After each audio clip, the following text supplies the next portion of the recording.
নমস্কার। কবি শরৎকুমার মুখোপাধ্যায়ের লেখা মণিমালা। শ্বশুরবাড়িতে তুই মণিমালা কেমন আছিস? নতুন সংসার, ঘরকন্যা তোর পছন্দ হয়েছে? আমাদের কথা এর মধ্যে ভুলে যাসনি তো?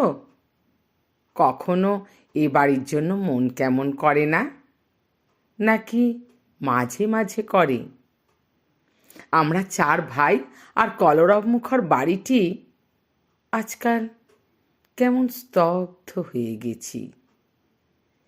জানিস, এখন কেউ আর মাখি না সুগন্ধি তেল। শীত গ্রীষ্মে নানান শৌখিন সাবান কেনাও হয়ে ওঠে না বহুকাল। চিরুনির দাঁতে আর জড়িয়ে থাকে না কারো দীর্ঘ চুল। শুধু হাঁ করে তাকিয়ে থাকে ড্রেসিং টেবিল, তোর শূন্যে মুখ তুলে। মণিমালা, একদিন রাস্তা ভুলে চলে আয় না বাপের বাড়িতে।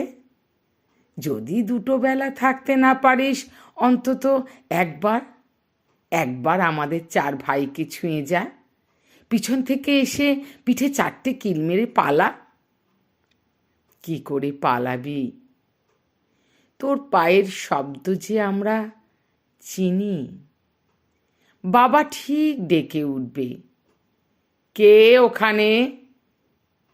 তখন চপ্পলে পায়ের পাতাটি তোর থমকে দাঁড়াবে না? জানিস রে, ইদানিং বাবা বড় একা হয়ে গেছে।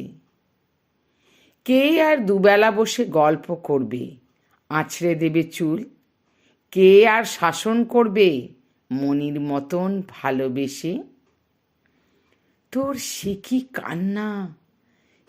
কান্না মনে পড়ে মণিমালা? আমরা যেন দূর করে দিচ্ছি তোর আঁচলে কারো খুঁট বেঁধে।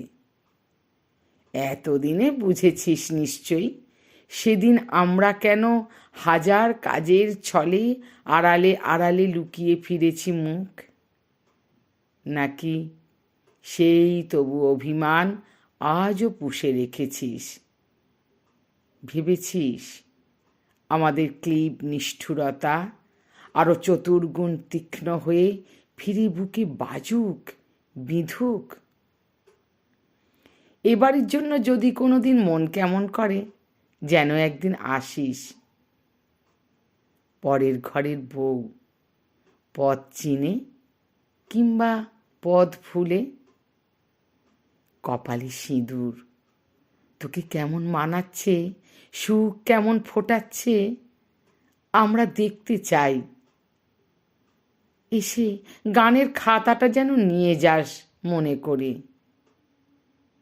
আমাদের বাড়ি বড় নিস্তব্ধ, গুহার মতো শান্ত হয়ে গেছে।